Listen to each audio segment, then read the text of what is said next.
എല്ലാവർക്കും മറ്റൊരു എപ്പിസോഡിലേക്ക് സ്വാഗതം. ഇന്നത്തെ എപ്പിസോഡിൻ്റെ തുടക്കത്തിൽ വേദ ദീപ്തിയോട് സംസാരിച്ചുകൊണ്ടിരിക്കുകയാണ്.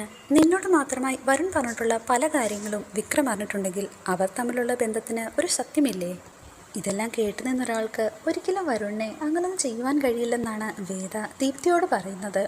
മാത്രമല്ല വേദ മറ്റൊന്നുകൂടി പറയുന്നുണ്ട്, ഇനിയും നിനക്ക് വിക്രമിനെ സംശയമാണെന്നുണ്ടെങ്കിൽ നിനക്ക് അങ്ങനെ തന്നെ വിശ്വസിക്കാം. ദീപ്തി ഇപ്പോൾ മറ്റൊന്ന് വേദയോടെ ചോദിക്കുന്നുണ്ട്. വേദേച്ചി വിക്രമേട്ടനല്ലെന്ന് വാദിക്കുന്നത് പോലെ വിക്രമാണ് ഇത് ചെയ്തതെന്ന് പറയുന്ന പല ആൾക്കാരുമുണ്ട്. ഇത് കേട്ടപാട വേദ ആരാ, ശ്രീയേട്ടനാണോ എന്ന് ദീപ്തിയോട് ചോദിക്കുന്നുണ്ട്. ഇതെല്ലാം കേട്ട ശേഷം ദീപ്തി ഒന്നുകൂടി വേദയോടെ പറയുന്നുണ്ട്, അപ്പോൾ വേദേച്ചിക്ക് അറിയാം ഇപ്പോൾ വിക്രമേട്ടൻ എവിടാ ഉള്ളതെന്ന് അല്ലേ? മാത്രമല്ല ഈ പറഞ്ഞ കാര്യങ്ങളൊന്നും കൊണ്ട് തന്നെ എന്നെ വിശ്വസിപ്പിക്കാനായിട്ട് വേദേച്ചിക്കാവില്ല. ഇത്രയും പറഞ്ഞ് ദീപ്തി അവിടെ നിന്ന് പോകുന്നു. ഈ സമയം വിശ്വേട്ടൻ തിരിച്ച് വീട്ടിലേക്ക് വന്നിരിക്കുകയാണ്. വിശ്വേട്ടനെ കണ്ടപാടെ ശ്രീചേട്ടത്തി ചോദിക്കുന്നുണ്ട്, ഇതുവരെ എവിടെയായിരുന്നു? ഞാൻ വിക്രമിനെ പറ്റി എന്തെങ്കിലും ഒരു വിവരം കിട്ടുമെന്നോർത്ത് ഇത്രയും നേരം ശ്രീനിവാസൻ്റെ വീട്ടിൽ തന്നെ ഇരിക്കുകയായിരുന്നു. ഏട്ടനെ അച്ഛൻ കാത്തിരിക്കുകയാണെന്ന് പറഞ്ഞ് ശ്രീചേട്ടത്തി വിശ്വേട്ടനെ അകത്തേക്ക് കൊണ്ടുപോകുന്നു. വിശ്വൻ വീട്ടിലെത്തിയപാടെ അമ്മ ചോദിക്കുന്നുണ്ട്, വിക്രമെ പറ്റി എന്തെങ്കിലും വിവരം കിട്ടിയോ? വിശ്വനാകട്ടെ ഇങ്ങനെയാണ് പറയുന്നത്, അവൻ്റെ സുഹൃത്തുക്കൾക്ക് പോലും ഒന്നും അറിയില്ല അവനിപ്പോൾ എവിടെയാണെന്ന്. കടപ്പുറത്തിനടുത്തുള്ള ഒരു ഷെഡിലായിരുന്നു വിക്രം ഒളിച്ച് താമസിച്ചിരുന്നത്. അവിടെ നിന്ന് ശ്രീനിവാസൻ മാറ്റാനായിരുന്നു പ്ലാൻ. പക്ഷേ അതിനു മുമ്പ് തന്നെ അവിടെ വാസവനെത്തി. ഇത് കേട്ടപാടെ മാഷ് ചോദിക്കുന്നുണ്ട്, അപ്പോൾ വാസവന്റെ കയ്യിൽ വിക്രമിനെ കിട്ടിയോ? അതില്ലെന്നാണ് തോന്നുന്നതെന്നാണ് വിശ്വേട്ടന്റെ മറുപടി. എങ്കിൽ പിന്നെ ഉറപ്പായും വിക്രമിനെ ഒളിച്ച് താമസിപ്പിച്ചിരിക്കുന്നത് ശ്രീനിവാസൻ തന്നെയായിരിക്കും. അയാൾ അത് പുറത്തു പറയുന്നില്ലെന്ന് മാത്രം. കൂടാതെ വരുണിന്റെ യഥാർത്ഥ കൊലപാതകയെ കണ്ടെത്തുന്നതുവരെ വിക്രമിനെ ഒളിച്ച് താമസിപ്പിക്കാനായിരിക്കും അയാളുടെ തീരുമാനമെന്നാണ് എല്ലാവരും കൂട്ടായി പറയുന്നത്. ഇത്രയും പറഞ്ഞ ശേഷം മാഷ് കമലയോടെ പറയുന്നു, കമല ഇനിയെങ്കിലും നീ പോയി കിടന്ന് ഉറങ്ങാൻ നോക്ക്. കുറേ കാലം അവന് വേണ്ടി ഉറക്കം കളഞ്ഞതല്ലേ. അവനെന്തായാലും സുരക്ഷിതമായ ഒരിടത്ത് തന്നെ ഉണ്ടെന്നാണ് എൻ്റെ മനസ്സ് പറയുന്നത്. അവനൊന്നും സംഭവിക്കില്ല.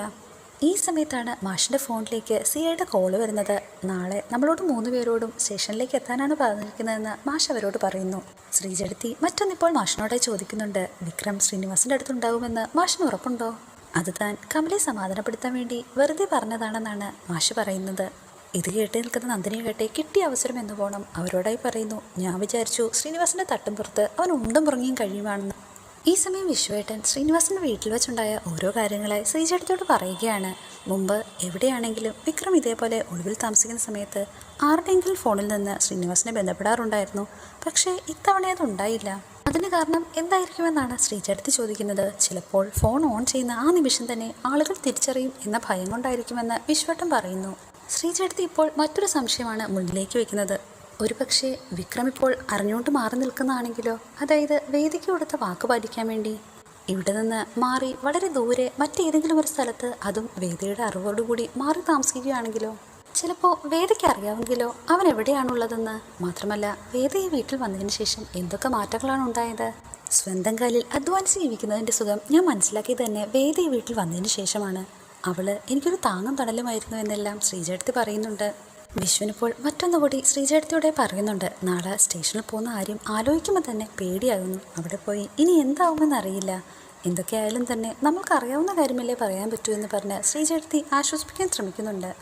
ഈ സമയം വേദ കഴിഞ്ഞ കാര്യങ്ങൾ ഓരോന്നായി ആലോചിച്ചുകൊണ്ടിരിക്കുകയാണ്. അതേ സമയത്ത് തന്നെയാണ് ഇഷിതയുടെ കോള് വേദയുടെ ഫോണിലേക്ക് വരുന്നത്. എന്താണ് കാര്യമെന്നാണ് വേദ തിരക്കുന്നത്. വിക്രമിന് എന്തെങ്കിലും കുഴപ്പമുണ്ടോ?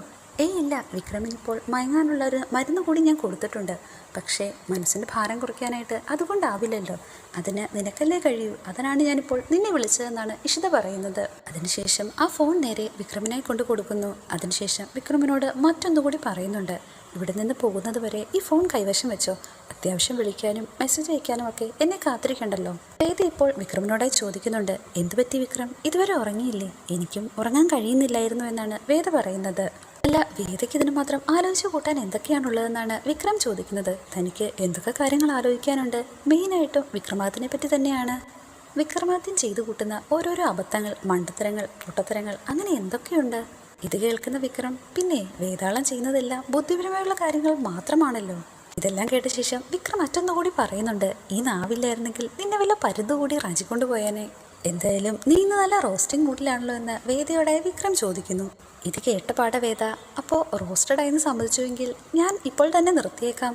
വേദ ഫോൺ വെക്കാൻ പോവുകയാണെന്ന് മനസ്സിലാക്കിയ വിക്രം, അല്ല ഫോൺ നീ കട്ടൊന്നും ചെയ്യണ്ട, നമുക്ക് വെറുതെ എന്തെങ്കിലുമൊക്കെ സംസാരിച്ചുകൊണ്ടിരിക്കാം. ഇത് കേൾക്കുന്ന വേദ, മരുന്നിൻ്റെയും ഇഞ്ചക്ഷൻ്റെയൊക്കെ പവറുള്ളതല്ലേ, സമയത്തിന് കിടന്ന് ഉറങ്ങിക്കോളൂ. തനിക്ക് സമയം മുന്നോട്ട് നീങ്ങുന്നില്ലെന്നും എന്തെങ്കിലുമൊക്കെ വർത്തമാനം പറഞ്ഞുകൊണ്ടിരിക്കാൻ തോന്നുന്നുവെന്നാണ് വിക്രം പറയുന്നത്. പക്ഷേ അവർ സംസാരിച്ചു തുടങ്ങവേ യാതൊന്നും തന്നെ അവർക്ക് പറയാനായി സാധിക്കുന്നില്ല. അതിനായി വിക്രം ഇപ്പോൾ വേദയോട് പറയുന്നുണ്ട്, എനിക്ക് എന്തൊക്കെയോ കുറേ കാര്യങ്ങൾ നിന്നോട് പറയണമെന്നുണ്ട്, പക്ഷേ ഒന്നും പറയാൻ പറ്റുന്നില്ല. വേദ ഇപ്പോൾ മറ്റൊരു കാര്യമാണ് വിക്രമിനോടായി പറയുന്നത്. അവർ സംസാരിച്ചു തുടങ്ങി അല്പനേരം കഴിഞ്ഞപ്പോൾ തന്നെ വിക്രം വേദയോടായി ചോദിക്കുന്നുണ്ട്, എന്നിട്ട് ഇനി എന്താ പറയാനുള്ളത്? ഇതെല്ലാം കേട്ടപാടെ വേദ പറയുകയാണ്, ഈ എന്നിട്ടെന്നുള്ള വാക്ക് സംസാരത്തിൽ ആരാണ് ഏറ്റവും കൂടുതൽ ഉപയോഗിക്കുന്നതെന്ന് വിക്രമിനറിയാമോ? അത് പ്രണയിക്കുന്നവരാണത്രേ. അവർക്ക് പ്രത്യേകിച്ച് പറയാനുമായി ടോപ്പിക് ഒന്നും തന്നെ ഇല്ലാതാവുമ്പോൾ എന്നാൽ സംസാരം നിർത്തുകയും ചെയ്തത് അപ്പോഴാണ് ഈ ഒരു പ്രയോഗം ഉണ്ടാകുന്നത്. അങ്ങനെ ഏറെ നേരം ഫോണിൽ സംസാരിച്ച ശേഷം വേദ വിക്രമിനോടെ പറയുന്നുണ്ട്, സംസാരിക്കാനായിട്ട് യാതൊന്നും തന്നെ ഇല്ലെന്ന് പറഞ്ഞിട്ട് ഇതിപ്പോൾ നേരം വെളുക്കാറായി, ഇനിയെങ്കിലും കിടന്ന് ഉറങ്ങിക്കോളാനായിട്ട് വിക്രമിനോട് പറയുന്നു. അങ്ങനെ ആ ഒരു ഫോൺ കോളോടുകൂടി അവർ തമ്മിലുണ്ടായിരുന്ന എല്ലാവിധ അകൽച്ചകളും ഇല്ലാതാവുന്നു. വിക്രമും വേദയും വീണ്ടും പ്രണയിച്ചു തുടങ്ങിയിരിക്കുകയാണ്. ഇതോടുകൂടി ഇന്നത്തെ എപ്പിസോഡ് അവസാനിച്ചിരിക്കുന്നു. Please like, share and subscribe.